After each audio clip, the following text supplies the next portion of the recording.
तो ये रहेगा हमारा आरपीएफ एसआई की जीएस का सेशन, 2 दिसंबर की फर्स्ट शिफ्ट है, ठीक है। इसमें हम ऐसा करेंगे कि जो एसआई के जितने भी क्वेश्चन हैं ना शिफ्ट वाइज हम सभी को ख़त्म करने की कोशिश करेंगे, ठीक है। और जो मैथ्स और रीजनिंग के रह जाएंगे उनको ऐसे कर लेंगे जैसे 2 की फर्स्ट है, 3rd की फर्स्ट शिफ्ट है, इस तरीके से, ठीक है। क्योंकि कि अब तो टाइम ज़्यादा नहीं है, तो जल्दी से जल्दी कोशिश करेंगे इनको ख़त्म करने की। तो क्वेश्चन नंबर आप 71 देखिए, ये है कि भारतीय संविधान के निम्नलिखित में से किस अनुच्छेद के अनुसार सभी अल्पसंख्यकों को, चाहे वो धर्म या भाषा पर आधारित हो, अपनी पसंद के शैक्षणिक संस्थान की स्थापना और प्रशासन का अधिकार है। तो आर्टिकल 30 हमें ये बताता है, ठीक है। ये अल्पसंख्यकों के लिए आर्टिकल 29 और 30 दोनों, लेकिन 30 जो है वो उनकी शैक्षणिक संस्था से संबंधित है ना। 72 देखो, जनवरी 2024 में सर्बानंद सोनोवाल ने डैश में अंतर्देशीय जलमार्ग विकास परिषद IWDC में हरित नौका, है ना, दिशा निर्देश और reverse cruise tourism road map 2047 launch किया, तो किया था कोलकाता में, ठीक है। और ये क्वेश्चंस तो अभी भी इम्पोर्टेंट है, तो देख लेना एक बार। निम्नलिखित में से कौन सा अनुच्छेद संसद में प्रयोग की जाने वाली भाषा से संबंधित है? तो ये है आर्टिकल 120, संसद में प्रयोग की जाने वाली भाषा से रिलेटेड है, ठीक है। क्वेश्चन नंबर 74, इच थियोफिस बैड डोमी एक कृमि जैसे उभयचर जो तैर सकता है, यह किस वन से संबंधित है? तो ये संबंधित है पादहीन उभयचर से, ठीक है। ये साइंस का क्वेश्चन है। Dash is a kind of 6 राजकोषीय उत्तरदायित्व एवं बजट प्रबंधन अधिनियम 2003 की विशेषता क्या है? तो इसकी विशेषता है प्रत्येक वर्ष राजकोषीय घाटे में सकल घरेलू उत्पाद के 0.3% की कमी, ठीक है। तो ये हर साल कितना 0.3% की कमी। आगे देखते हैं क्वेश्चन नंबर 77, निम्नलिखित में से कौन राज्यसभा का पदेन सभापति होता है? तो पता ही आप सबको कौन होता है, वो भारत का उपराष्ट्रपति, ठीक है। इल्तुतमिश के बारे में निम्नलिखित में से कौन सा कथन सत्य है? उसका विवाह कुतुबुद्दीन ऐबक की पुत्री से हुआ था, वह लाहौर का गवर्नर था, उसने अपनी पुत्री को अपना उत्तराधिकारी मनोनीत किया था। तो देखो ऑप्शन फर्स्ट और थर्ड हमारा राइट है कि उसका विवाह कुतुबुद्दीन ऐबक की पुत्री से हुआ था, ठीक है। और उसने अपनी पुत्री को अपना उत्तराधिकारी मनोनीत किया था, रजिया सुल्तान जो थी, ठीक है। क्वेश्चन नंबर 80, चींटी के डंक की प्राकृतिक अम्लीय होती है, चींटी के डंक में कौन सा अम्ल पाया जाता है? तो ये होता है फॉर्मिक अम्ल। और ये सारे के सारे जो अम्ल हैं कि चींटी में कौन सा पाया जाता है, दही में कौन सा होता है, नींबू में कौन सा होता है, ये बहुत इंपॉर्टेंट है, ठीक है। तो आप सभी के सभी को पढ़ लेना। निम्नलिखित में से किस प्रकार के वनों में चित्तीदार हिरण पाए जाते हैं? तो ये होते हैं पर्वतीय वनों में, ठीक है। माइक्रो क्रेडिट के लिए street vendor Atmanirbhar Nidhi PM Svanidhi योजना को 2023 में कितने वर्ष पूरे हो जाएंगे? तो हो जाएंगे 3 वर्ष पूरे, ठीक है। भारत में बहावी आंदोलन का नेता निम्नलिखित में से कौन था? तो ये थे सैयद अहमद बरेलवी, ठीक है। आगे चलते हैं। मार्च 2024 में पाकिस्तान के 14वें राष्ट्रपति के रूप में शपथ लेने वाले आसिफ अली जरदारी निम्नलिखित में से किस जगह ली? मतलब इन्होंने शपथ किस जगह ली? तो ये मतलब अच्छा किसकी जगह ली इन्होंने, ये पूछा है कौन से राष्ट्रपति की जगह ली थी? तो ये थे आरिफ अलवी की जगह, ठीक है। आरिफ अलवी की जगह इसने शपथ ली थी आसिफ अली जरदारी ने। ये 14वें राष्ट्रपति बने थे पाकिस्तान के, ठीक है। आगे राष्ट्रकूट वंश की प्रशासनिक इकाइयों का सही आरोही क्रम हमें बताना है। तो पहले क्या भुक्ति, फिर वैश्य और फिर क्या राष्ट्र। एक नव पाषाण स्थल भिराना डैश राज्य में स्थित है? तो ये स्थित है हरियाणा में, ठीक है। 2011 की जनगणना के अनुसार निम्नलिखित में से किस राज्य में समूह की जनसंख्या 30 करोड़ से अधिक दर्ज की गई? तो उत्तर प्रदेश और महाराष्ट्र में, ठीक है। सबसे ज़्यादा जनसंख्या 30 करोड़ से अधिक दर्ज की गई थी। तो जनगणना इंपॉर्टेंट है, अभी भी जनगणना सब लोग पढ़ के जाना। 89 क्वेश्चन नंबर, निम्नलिखित में से कौन सा साल्मोनेला संक्रमण का एक लक्षण नहीं है? तो वो है उल्टी, इसका लक्षण नहीं है ये, ठीक है। हॉर्नबिल फेस्टिवल पता ही आप सबको किसका है, ये नागालैंड का है, लेकिन इसमें पूछा है किस महीने में मनाया जाता है? तो दिसंबर में मनाया जाता है, ठीक है। निम्नलिखित में से किसने 2022 में chief of army training command Shimla का पदभार ग्रहण किया? तो ये किया था लेफ्टिनेंट जनरल एस महल ने। ठीक है। क्वेश्चन नंबर 92 देखो, भारतीय संविधान की प्रस्तावना में न्याय, सामाजिक, आर्थिक और राजनीतिक का विचार के संविधान से लिया गया है? तो ये लिया गया रूस के संविधान से। क्वेश्चन नंबर देखिए 93, फरवरी 2024 में कैबिनेट ने अंतरिक्ष क्षेत्र पर प्रत्यक्ष विदेशी निवेश FDI और नीति में संशोधन को मंजूरी दी। इसके अनुसार निम्नलिखित में से किस उप क्षेत्र में स्वचालित मार्ग के माध्यम से 100% FDI की अनुमति दी गई? तो ये था उपग्रह के लिए घटकों और उप प्रणालियों का निर्माण। भारतीय संविधान का निम्नलिखित में से कौन सा अनुच्छेद नियंत्रक एवं महालेखा परीक्षक यानी कि कैग से संबंधित है? तो यह है आर्टिकल 148। ठीक है, ये क्वेश्चन सभी GD में भी पूछा गया था।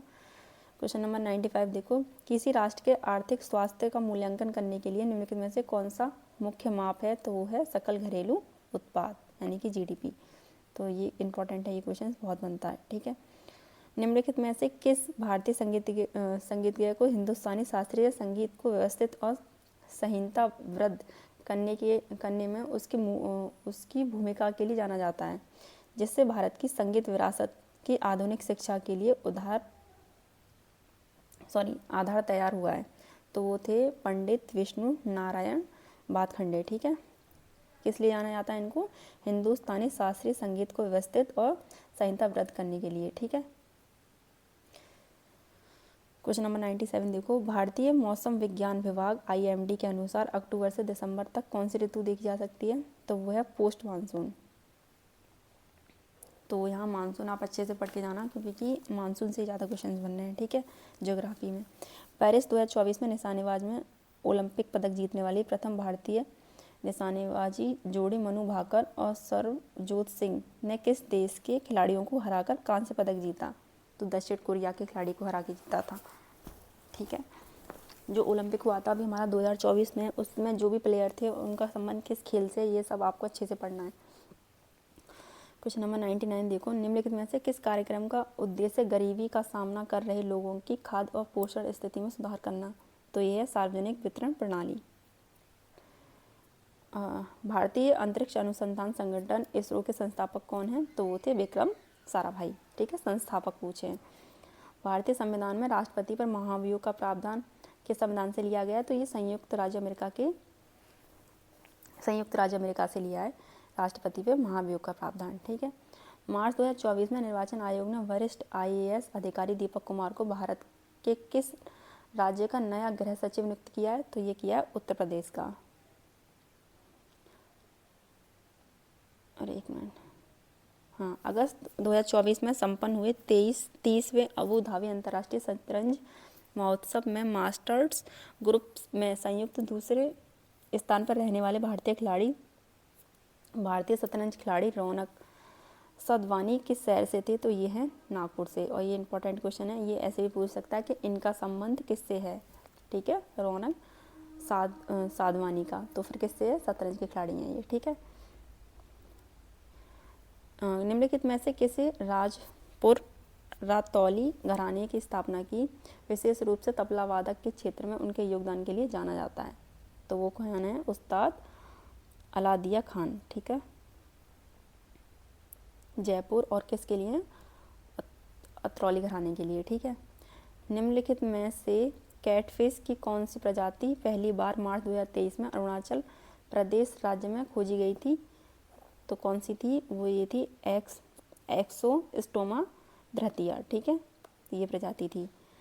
निम्नलिखित में से कौन सा राज्य स्वर्णिम चतुर्भुज राजमार्ग नेटवर्क से नहीं जुड़ा हुआ है? तो कौन है वो? केरल। अब आपको ये याद करना है कि इस जो नेटवर्क है इससे कितने राज्य मार्ग जुड़े हुए हैं। तो ये ठीक है, तो यहाँ पे तमिलनाडु, आंध्र प्रदेश और ये पश्चिम बंगाल तो इससे जुड़े हुए होंगे, है ना, और केरल नहीं है। वंशागति के नियम चिरमस्त अनुवांशिकी की आधारशिला का निर्माण करते हैं। निम्नलिखित में से किसने सबसे पहले वंशागति के नियमों का वर्णन किया था? तो ये कौन थे? मेंडल थे। ठीक है, ग्रेगर मेंडल। क्वेश्चन नंबर 108 देखो, सर्वोच्च न्यायालय के निम्नलिखित में से किस न्यायाधीश को पद पदच्युत करने के लिए सर्वप्रथम प्रस्ताव लाया गया था, तो ये है माननीय न्यायमूर्ति श्री रामास्वामी को। आगे 2024 में सीमा सुरक्षा बल बीएसएफ की पहली महिला स्पाइनर कौन बनी थी, तो ये हैं हमारी सुमन कुमारी। स्नाइपर है, ठीक है। आगे निम्नलिखित में से कौन सी नाबार्ड की सहायक कंपनी और व्यक्ति और अन्य कानूनी संस्था को ऋण सुविधा प्रदान करने के लिए लक्ष्य निर्धारित करती है, तो वो कौन है, वो ये कंपनी है, ठीक है। आगे चलते हैं। निम्नलिखित में से किसने दी वाइट टाइगर पुस्तक लिखी, तो दी वाइट टाइगर पुस्तक जो है वो है अरविंद अडिगा की, ठीक है। क्वेश्चन नंबर 12 देखिए 112। भारत में चरम निर्धनता का अनुमान लगाने के लिए निम्नलिखित में से किस डेटा स्रोत का उपयोग किया जाता है, तो घरेलू उपभोक्ता व्यय सर्वेक्षण का उपयोग किया जाता है, ठीक है। 2011 की जनगणना के अनुसार भारत के निम्नलिखित केंद्र शासित प्रदेशों में से किसका जनसंख्या घनत्व सबसे कम था, तो वो था अंडमान और निकोबार का जनसंख्या घनत्व सबसे कम और ज़्यादा पूछा जाता है तो वो होता है दिल्ली का, ठीक है। आगे भारत के निम्नलिखित वायु स्फीयर रिजर्व का पूर्व से पश्चिम में क्रम पूछा है, तो पूर्व का पश्चिम में क्रम क्या है, सबसे पहले आएगा सबसे पहले सुंदरवन, उसके बाद सिमलीपाल और उसके बाद ये अमरकंटक और फिर पंचमढ़ी, ठीक है। तो ऑप्शन 4 जो है हमारा राइट हो जाएगा। आगे चलते हैं। सितंबर 2024 में विश्व स्वास्थ्य संगठन WHO के आधिकारिक तौर पर निम्न में से किस देश को कुष्ठ रोग को ख़त्म करने वाला दुनिया का पहला देश बन गया है, तो वो है जॉर्डन। निम्नलिखित में से किस योजना का उद्देश्य ग्रामीण क्षेत्रों में स्वरोजगार के अवसर उत्पन्न करना है, तो यह ग्रामीण रोजगार और सृजन कार्यक्रम, ठीक है। अप्रैल 2023 में केंद्र सरकार द्वारा अधिसूचित पशु जन्म नियंत्रण नियम 2023 के बारे में निम्नलिखित में से कौन सा कथन सत्य है, तो ये है ऑप्शन 3 स्थानीय निकायों को केवल भारतीय पशु कल्याण बोर्ड द्वारा मान्यता प्राप्त संगठनों के माध्यम से पशु जन्म नियंत्रण कार्यक्रम आयोजित करने की अनुमति। गुलाम वंश के निम्नलिखित शासकों का कालानुक्रमिक मतलब इनका क्रम पूछा है, इनके काल के अकॉर्डिंग, ठीक है। तो सबसे पहले नकरुद्दीन फिरोज शाह, फिर बैरम शाह और फिर अलाउद्दीन महमूद शाह और फिर नसरुद्दीन महमूद, ठीक है। तो ऑप्शन जो 3 है वो राइट हो जाएगा।